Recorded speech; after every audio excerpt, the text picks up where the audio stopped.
All will verify. तो इसके verification, welcome you all to this video. आज के इस क्लास में मैं आपको समझाने वाला हूं एक्सपोनेंट से रिलेटेड एक important question like 2 to the power x is equal to x to the power 32, then x equal to what? If you know the answer, try to solve this, and if you don't know the answer, please continue watching this video. So let's do the answer. This is equal to, we will write 2 to the power x whole to the power 1 upon 32x, और इस तरफ भी हमें यही काम कर देना है, whole to the power 1 upon 32x. So this is 2 to the power x is equal to 1 upon 32x and equal to x to the power 32 and whole to the power 1 upon 32x. So इसमें this x and this x will get cancel, और यहाँ पर 32 के साथ ये 32 जो है वो कैंसिल होने के बाद जो टर्म बचेगा वो होगा 2 to the power 1 upon 32. This is equal to x to the power 1 upon x. After this what we all are going to do, इसको इंटरचेंज कर दे रहा हूं, x का पावर 1 upon x और इसको 2 का power 1 upon 32. That means RHS has come in LHS and LHS को मैंने RHS में शिफ्ट कर दिया है. आफ्टर दिस हम लोग इसको जो है वो सॉल्व करेंगे. x का पावर 1 अपॉन x है और इसमें 2 का पावर 1 अपॉन 32 है. तो बच्चों इसमें हमें करना ये है कि 1 अपॉन 32 को 2 अपॉन 2 से मल्टीप्लाई कर देना है, और ये जो 2 अपॉन 2 से मल्टीप्लाई किए हैं वो कुछ इस तरह से टर्म आ जाएगा. ये जो 1 अपॉन 64 है और ये जो पावर 2 है वो मैं यहाँ लिख दे रहा हूँ, और ये जो 1 अपॉन 32 इंटू 264 होगा वो मैं यहाँ पर लिख दे रहा हूँ. And as per the exponent law we all can do this. ये 2 अपॉन 64 होगा, और अगर इफ यू मल्टीप्लाई 2 इंटू 1/64 तो ये भी 2 अपॉन 64 ही होगा. इसके बाद हमें करना ये है कि x to the power 1 upon x और 2 का स्क्वायर हो जाता है 4, 4 का पावर 1 अपॉन 64. अब जो काम हमने यहाँ पर किया है अभी इसी स्टेप को मुझे बार बार रिपीट करना है. So what we all are going to do here, 4 का पावर 2 अपॉन 64 का जो डबल है वो 128 होता है, यहाँ पर लिख दिए. तो this will be like this. ये जो 2 है वो अगेन 4 का पावर बन जाएगा. सो दिस विल बी 16, 4 का power 2 16 to the power 1 upon 128. फिर यही काम यहाँ पर करना है, यानी कि इसको 2 अपॉन 2 से मल्टीप्लाई कर देना है. So this will be 16 to the power 2 upon 128 का डबल 256 होता है. तो बच्चों इसके बाद हमें जो काम करना है वो मैं यहाँ पर दिखला रहा हूँ.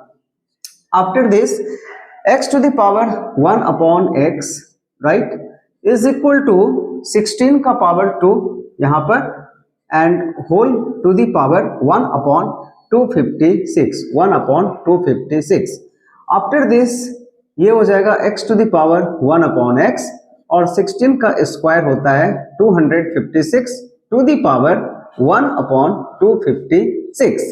Now if you see both the side, what you all are observing here, we all are observing here that x का पावर यहाँ पे 1 अपॉन x है और 256 का पावर 1 अपॉन 256 है. So therefore on comparing both the side, on comparing both the side, we all can write here x is equal to 256, और इस तरह से जो इसका आंसर हुआ वो हुआ ऑप्शन नंबर डी 256. तो आप सबों में से किन लोगों का आंसर 256 आ गया हुआ था, आप कमेंट में लिख करके जरूर बताइए. लेकिन चलिए मैं यहीं पर नहीं रुकूंगा, आखिरकार ये आंसर अपना सही है या फिर नहीं है इसको वी ऑल विल वेरीफाई. तो इसके वेरिफिकेशन के लिए मैं यहाँ पर LHS लिख रहा हूँ. LHS क्या था, 2 का पावर x था, तो 2 का पावर x का मतलब हो गया 2 का पावर 256, और जो RHS है वो क्या हो गया था, x का पावर 32 था. तो यहां पर अगर x का पावर 256 है तो ये 256 का पावर 32 हुआ. बट अभी जो है वो LHS और RHS इक्वल नहीं आया, तो हमें इक्वल ला करके ये देखना पड़ेगा कि ये दोनों आखिरकार इक्वल है या फिर नहीं है, यानी कि जो हमारा आंसर 256 आया है वो सही है कि नहीं है। क्योंकि यहां पर थोड़ा सा जो है वो आपको समझने में हो सकता है कि दिक्कतें हो, कंफ्यूजन हो, इसीलिए इस आंसर को वेरीफाई करना जरूरी है, राइट। तो 256 to the power 32, we have the space here. तो we all know that 2 का power 8 जो होता है वो 256 होता है। If you do the prime factorization of 256, it will come 2 to the power 8 and whole to the power 32. So now if you multiply, as we know that a to the power m and whole to the power n is what? A to the power m into n. So if you multiply 8 and 32, 8 2 is 16, 6 carries 1, 8 3 is 24 and plus 1 25. So we all can see here that LHS is coming equal to RHS. That means ये जो answer आया था x equal to 256 वो बिल्कुल ही सही है। You all have a look on this answer, क्योंकि बहुत ही यूनिक क्वेश्चन है, बहुत ही इंपॉर्टेंट क्वेश्चन है।